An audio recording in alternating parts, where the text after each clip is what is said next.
ಯಾವಾಗ ಅಮೆರಿಕ ಇರಾನ್ನ ಪರಮಾಣು ಸ್ಥಾವರಗಳ ಮೇಲೆ ದಾಳಿ ಮಾಡ್ತಾ ಒಂದು ನಿರೀಕ್ಷೆ ಇತ್ತು. ಇರಾನ್ ಕೂಡ ಹೇಳಿತ್ತು ನಾವು ಕೂಡ ಪ್ರತಿದಾಳಿಯನ್ನು ಮಾಡ್ತೀವಿ ನಿರೀಕ್ಷಿಸಿ ಅಂತ. ಅದರಂತೆ ಇರಾನ್ ಅಣ್ವಸ್ತ್ರ ಘಟಕಗಳ ಮೇಲೆ ಅಮೆರಿಕ ಬಾಂಬ್ ಹಾಕಿದ ನಂತರ ಅಮೆರಿಕ ದಾಳಿಗೆ ಇರಾನ್ ಕೂಡ ನಿನ್ನೆ ಪ್ರತ್ಯುತ್ತರವನ್ನು ಕೊಟ್ಟಿದೆ. ಆಪರೇಷನ್ ಬಶಾರತ್ ಅಲ್ ಫತಾಹ್ ಹೆಸರಿನಲ್ಲಿ ಅವರು ದಾಳಿಯನ್ನು ಮಾಡಿದ್ದಾರೆ. ಅದಕ್ಕೆಲ್ಲ ಒಂದೊಂದು, ಈಗ ನಾವು ಆಪರೇಷನ್ ಸಿಂಧೂರ್ ಅಂತ ಹೆಸರಿಟ್ಕೊಂಡಿದ್ವಲ್ಲ, ಅಥವಾ ಅವರು ಒಂದು ಹೆಸರಿಟ್ಕೊಂಡಿದ್ದಾರೆ. ಅಮೆರಿಕ ಸೇನಾ ನೆಲೆಗಳನ್ನು ಉಡೀಸ್ ಮಾಡಿದೆ ಇರಾನ್ ಅಂತ. ಕತಾರ್ನಲ್ಲಿರುವ ಅಮೆರಿಕದ 4 ಸೇನಾ ನೆಲೆಗಳನ್ನು ಟಾರ್ಗೆಟ್ ಮಾಡಿ ಹೊಡೆದಿದ್ದಾರೆ.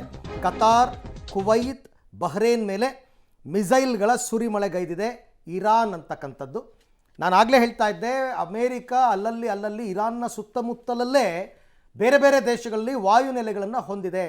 ಒಂದೊಂದು ವಾಯುನೆಲೆಗಳಲ್ಲಿ 6,000, 7,000, 8,000, 10,000 ಸೈನಿಕರನ್ನ ಇಟ್ಟಿದ್ದಾರೆ ಅಂತನ್ಬಿಟ್ಟು ಅದು ಗೊತ್ತಿತ್ತು. ಹಾಗಾಗಿ ಅವ್ರು ಅಟ್ಯಾಕ್ ಮಾಡಿದ್ರು.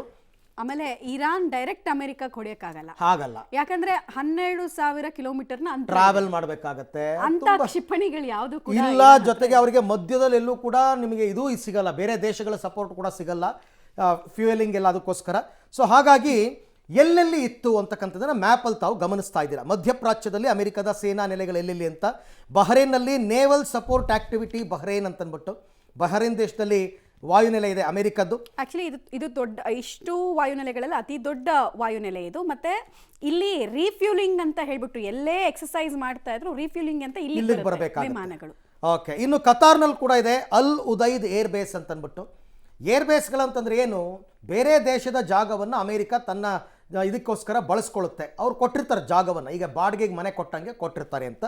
ಈ ಎಲ್ಲ ವಿಚಾರಕ್ಕೆ ಸಂಬಂಧಪಟ್ಟಂತೆ ಮತ್ತಷ್ಟು ಮಾಹಿತಿ ನನ್ನ ಕೊಲೀಗ್ ಶಬೀರ್ ಅವರಿಂದ ಪಡ್ಕೊಳ್ಳೋಣ. ಶಬೀರ್, ಈಗ ಇರಾನ್ನವರು ಅಮೇರಿಕದ ವಾಯುನೆಲೆಗಳು, ಬೇರೆ ಬೇರೆ ದೇಶದಲ್ಲಿ ಇರ್ತಕ್ಕಂಥ ವಾಯುನೆಲೆಗಳ ಮೇಲೆ ಟಾರ್ಗೆಟ್ ಮಾಡಿರೋದು.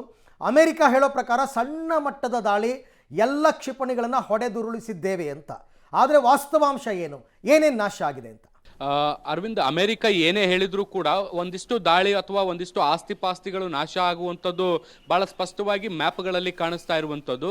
ಅಮೆರಿಕ ಅಂದುಕೊಂಡ ಮಟ್ಟಿಗೆ ದೊಡ್ಡ ದಾಳಿ ಆಗದೇ ಇರಬಹುದು, ಆದರೆ ದಾಳಿ ಮಾಡುವಂಥ ಪ್ರಯತ್ನವನ್ನು ಇರಾನ್ ಮಾಡಿದೆಯಲ್ಲ, ಅದು ಬಹಳಷ್ಟು ಮುಖ್ಯವಾಗಿರುವಂಥ ಸಂಗತಿ. ಇಲ್ಲಿ ಯಾವಾಗ ಇರಾನ್ನ ಮೇಲೆ ಅಮೆರಿಕ ದಾಳಿಯನ್ನ ಮಾಡುತ್ತೆ, ಅಮೆರಿಕಕ್ಕೆ ನೇರವಾದಂಥ ಎಚ್ಚರಿಕೆಯನ್ನು ಕೊಡುವಂಥ ಕೆಲಸವನ್ನ ಇರಾನ್ ಮಾಡುತ್ತೆ. ನಾವು ಇದಕ್ಕೆ ಪ್ರತೀಕಾರವನ್ನು ತೀರಿಸ್ಕೊಳ್ತೀವಿ ಅನ್ನುವಂಥ ನಿಟ್ಟಿನಲ್ಲಿ ಅದಕ್ಕೆ ಪೂರಕ ಅನ್ನುವಂತೆ ಕತಾರ್ನಲ್ಲಿರುವಂತಹ ಅಮೆರಿಕದ ಏರ್ ಬೇಸ್ ಅನ್ನ ಟಾರ್ಗೆಟ್ ಮಾಡಿ ರಾಕೆಟ್ ಗಳನ್ನ ಉಡಾಯಿಸುವಂತ ಕೆಲಸವನ್ನ ಮಾಡುತ್ತೆ, ಮಿಸೈಲ್ ಗಳನ್ನ ಬಳಸುವಂತ ಕೆಲಸವನ್ನ ಮಾಡುತ್ತೆ.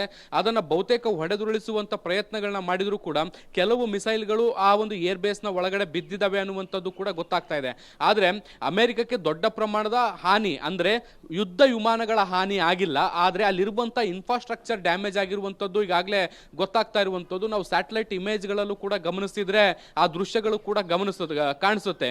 ಈವರೆಗೂ ಕೂಡ ಅಮೆರಿಕದಿಂದ ಆಗಲಿ ಅಥವಾ ಇರಾನ್ನಿಂದ ಆಗಲಿ ಅಮೆರಿಕದ ಯುದ್ಧ ವಿಮಾನಗಳನ್ನ ನಾಶ ಮಾಡಿರೋದ್ರ ಬಗ್ಗೆ ಅಥವಾ ಧ್ವಂಸ ಮಾಡಿದ್ರ ಬಗ್ಗೆ ಇನ್ನೂ ಕೂಡ ಮಾಹಿತಿಗಳು ಬಂದಿಲ್ಲ. ಆದ್ರೆ ಅಲ್ಲಿರುವಂತ ಇನ್ಫ್ರಾಸ್ಟ್ರಕ್ಚರ್ಗಳು ದಾಳಿಯಾಗಿದೆ, ಹಾನಿಯಾಗಿದೆ ಅನ್ನುವಂಥದ್ರ ಮಾಹಿತಿಗಳು ಕೂಡ ಸಿಗ್ತಾ ಇರುವಂತದ್ದು. ಅದಕ್ಕೆ ಪೂರಕವಾದಂತಹ ಸ್ಯಾಟಲೈಟ್ ಇಮೇಜ್ಗಳು ಕೂಡ ಸಿಗ್ತಾ ಇರುವಂತದ್ದು.